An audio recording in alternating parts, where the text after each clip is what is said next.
நான் தான் அண்ணலின் பேனா பேசுகிறேன்.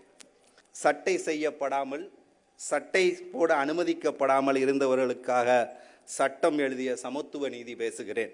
இரட்டை குவளையை ஒழிக்க இரட்டை வாக்குரிமைதான் சரியென்று எழுதிய சமூக நீதி பேசுகிறேன். மனுநீதி வேண்டவே வேண்டாம் என்று எழுதிய மனித நீதி பேசுகிறேன்.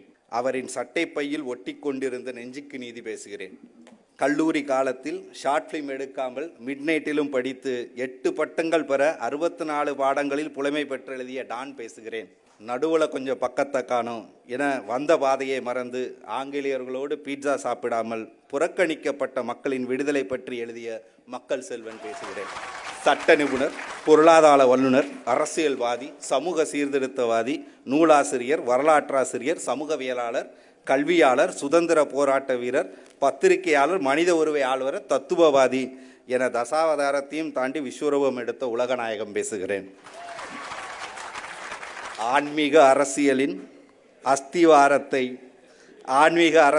அஸ்திவாரம் உடைய எழுதிய சூப்பர் ஸ்டார் பேசுகிறேன். பிளடி ஸ்வெட்டாக இருந்த அடிமை மக்களின் வாழ்க்கையை பிளடி ஸ்வீட்டாக மாற்ற புதிய தலைவிதியை எழுதிய தளபதி பேசுகிறேன். மாபெரும் ஜனநாயகத்தின் அரசியல் சாசனத்தை எழுதிய வலிமை கொண்ட தலை பேசுகிறேன். IPL ஆட்டநாயகன் பேசுகிறேன். ஆம், இந்தியன் பொலிட்டிக்கல் லீகில் இதுவரை ரிட்டையர்ட் ஆகாத கேப்டன் கூல் பேசுகிறேன். நான் அண்ணாவின் பேனா பேசுகிறேன். அண்ணலின் பேனா பேசுகிறேன். பேனாவின் முதல் வேலை என்ன தெரியுமா? எழுதுவதா? இல்லை. பேனாவின் முதல் வேலை என்ன தெரியுமா? எழுதுவதா? இல்லவே இல்லை. சந்தேகத்தை தீர்ப்பதுதான். எப்படி தெரியுமா? இந்த பேனா எழுதுமா என்ற சந்தேகத்தோடு தான் எல்லா பேனாவையும் எழுதி பார்த்து வாங்குகிறோம். இந்த பேனா எழுதுமா என்ற சந்தேகத்தோடு தான் எல்லா பேனாவையும் எழுதி பார்த்து தான் வாங்குகிறோம். என் மேலும் பல சந்தேகங்கள் எழுந்தன, எனக்குள்ளும் பல சந்தேகங்கள் எழுந்தன. நூற்றாண்டுகளாய் நூல்கள் கழித்த இறுக்கி கல்வியே இறங்க விடாமல் செய்ததால் ஒழுங்காய் படிப்பேனா? கால் சுவடுகள் மண்ணில் இருந்தாலும் தீட்டு என்றதால் விளக்குமார்களை இடுப்பில் கட்டி நடந்த சமூகத்தின் பிள்ளை வெளிநாட்டில் பட்டம் முடிப்பேனா? எச்சில் சட்டியை கழுத்தில் கட்டி எங்கும் அலைந்த மக்களின் பிள்ளை எலைட் போராளியாகி எல்லாத்தையும் மறைப்பேனா? குளத்திலும் கிணற்றிலும் தண்ணீர் மறுக்கப்பட்ட குளத்தின் பிள்ளை ஒரு குவளை தண்ணீரை ஒரே குவளையில் குடிப்பேனா? 4 ஆண்டு படிப்பில் 40 அரியர் போடும் மாணவர்கள் போலின்றி 8 ஆண்டு படிப்பை 2 வருடத்தில் படித்து முடிப்பேனா? எழுத்து உனக்கெல்லாம் வராது என ஏளனம் செய்த கூட்டத்திடம் 9 மொழிகளை எழுதி வாசிப்பேனா? ஒவ்வொரு நாளும் 24 மணி நேரம் உழைப்பேனா? கண்கள் 2 திறந்த முதல் புத்தர் சிலையை வடிவமைப்பேனா? இந்திய கொடியில் அசோக சக்கரத்தை இணைப்பேனா? மகத் மண்ணில் உலகின் முதல் சத்தியாகிரகியாக மக்களை ஒன்றிணைப்பேனா? முதல் சத்தியாகிரகி அவர்தான். ஓகே. ரிசர்வ் பேங்க் ஆஃப் இந்தியாவை வடிவமைப்பேனா? சராசரி இந்தியனின் அலுவல் நேரத்தை 14 மணி நேரத்திலிருந்து 8ஆக குறைப்பேனா?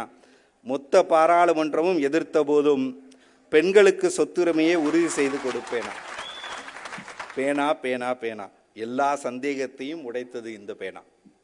பேனா பேனா பேனா எல்லா சந்தேகத்தையும் உடைத்தது இந்த பேனா. அண்ணலின் பேனா எழுதிய வார்த்தைகளில் ஃபைட் வேணுமா? ஃபைட் இருக்கு. ஹிஸ்ட்ரி வேணுமா? ஹிஸ்ட்ரி இருக்கு. எமோஷன் வேணுமா? எமோஷன் இருக்கு. 2K கிட்ஸுகளை எழுதி வைத்துக் கொள்ளுங்கள். 2K கிட்ஸுகளை எழுதி வைத்துக் கொள்ளுங்கள். எத்தனை தலைமுறை வந்தாலும் அண்ணலின் பேனாவின் நீளத்தை வெல்ல கட்சிகளின் வண்ணங்களுக்கோ மதங்களின் வண்ணங்களுக்கோ எந்த திராணியும் இல்லை.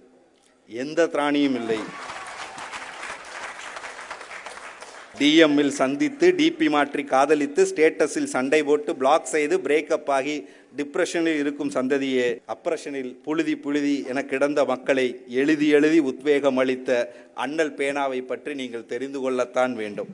இறுதியாக ChatGPTயில் ப்ராம்ப்ட் கொடுத்து 200 வார்த்தைக்குள் அடக்க அம்பேத்கர் ஒன்றும் ஆர்டிஃபிஷியல் இன்டெலிஜென்ஸ் இல்லை. அவர் அடிமை மக்களின் அரசியல் இன்டெலிஜென்ஸ். நடுவர் மனுஷபுத்திரன் தலைமையில் அண்ணல் அம்பேத்கர் பிறந்த நாளை கொண்டாடும் சிறப்பு கவியரங்கம். Watch it only on BS Television.